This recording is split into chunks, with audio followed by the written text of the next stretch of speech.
ತ್ರಿವರ್ಣ ಬುಲೆಟಿನ್ಗೆ ಸ್ವಾಗತ. ನಾನು ಪವಿತ್ರ ಗೌಡ.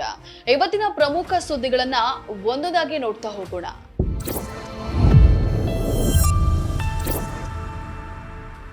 ಚಿತ್ರದುರ್ಗದ ರೇಣುಕಾಸ್ವಾಮಿ ಹತ್ಯೆ ಪ್ರಕರಣದ ಆರೋಪಿಗಳಾದ ನಟ ದರ್ಶನ್, ಪವಿತ್ರ ಗೌಡ ಸೇರಿ 7 ಮಂದಿ ಆರೋಪಿಗಳಿಗೆ ಹೈಕೋರ್ಟ್ 6 ತಿಂಗಳ ಕಾಲ ಜಾಮೀನು ಮಂಜೂರು ಮಾಡಿದೆ.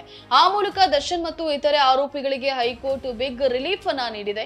ನಟ ದರ್ಶನ್, ಪವಿತ್ರ ಗೌಡ ಸೇರಿ 7 ಆರೋಪಿಗಳಿಗೆ ಜಾಮೀನು ನೀಡಿ ನ್ಯಾಯಮೂರ್ತಿ ವಿಶ್ವಜಿತ್ ಶೆಟ್ಟಿ ಅವರಿದ್ದ ಏಕಸದಸ್ಯ ಪೀಠ ಆದೇಶವನ್ನ ನೀಡಿದೆ.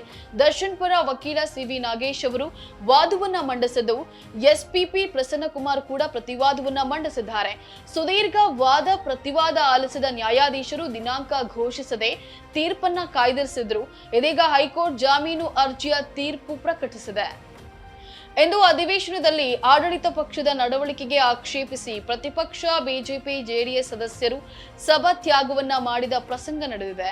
ರಾಜರಾಜೇಶ್ವರಿ ನಗರ ಕ್ಷೇತ್ರದ ಬಿಜೆಪಿ ಶಾಸಕ ಮುನಿರತ್ನ ವಿರುದ್ಧದ ಅತ್ಯಾಚಾರ, ಜಾತಿ ನಿಂದನೆ ಮತ್ತು HIV ರೋಗ ಸೋಂಕಿಸಿ ವಿವಿಧ ಗಣ್ಯರ ಜೀವಕ್ಕೆ ಅಪಾಯ ತರುವ ಪ್ರಯತ್ನ ಹಾಗೂ ವಕ್ಫ್ ವಿಚಾರ ಪ್ರಸ್ತಾಪ ಸಂಬಂಧ ಆಡಳಿತ ವಿಪಕ್ಷಗಳ ಸದಸ್ಯರ ನಡುವೆ ಏರಿದ ಧ್ವನಿಯಲ್ಲಿ ಮಾತಿನ ಚಕಮಕಿ ನಡೆದಿದೆ.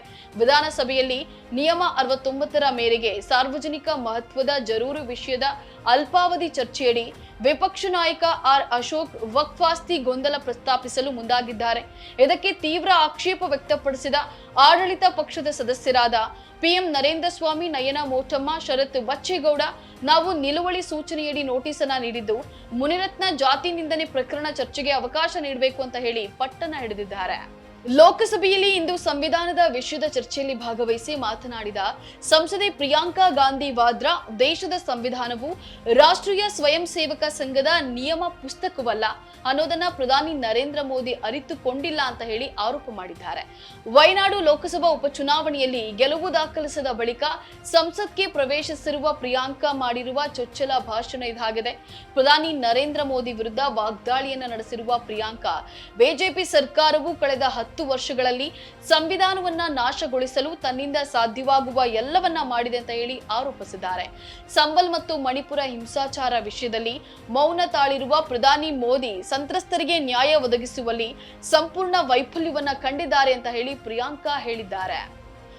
ವಿಶ್ವದ ಅತ್ಯಂತ ಕಿರಿಯ ಚೆಸ್ ಚಾಂಪಿಯನ್ ಆಗಿ ಹೊರಹೊಮ್ಮಿರುವ ಡಿ ಗುಕೇಶ್ ಅವರಿಗೆ ತಮಿಳುನಾಡು ಸರ್ಕಾರ 5 ಕೋಟಿ ರೂಪಾಯಿ ನಗದು ಬಹುಮಾನವನ್ನ ಘೋಷಿಸಿದೆ.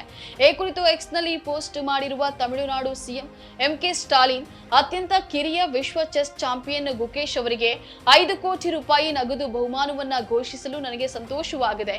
ಇವರ ಐತಿಹಾಸಿಕ ಗೆಲುವು ರಾಷ್ಟ್ರಕ್ಕೆ ಅಪಾರ ಹೆಮ್ಮೆ ಮತ್ತು ಸಂತೋಷವನ್ನ ತಂದಿದೆ. ಅವರು ಮುಂದೆಯೂ ಹೆಚ್ಚಿನ ಸಾಧನೆಯನ್ನ ಮಾಡಲಿ. ಯುವ ತಾರೆಗೆ ಬೆಂಬಲಿಸಿದ್ದಕ್ಕೆ ಉದಯನಿಧಿ ಸ್ಟಾಲಿನ್ ಮತ್ತು ತಮಿಳುನಾಡಿನ ಕ್ರೀಡಾ ಇಲಾಖೆಗೆ ಧನ್ಯವಾದಗಳು ಅಂತ ಹೇಳಿ ಬರೆದುಕೊಂಡಿದ್ದಾರೆ.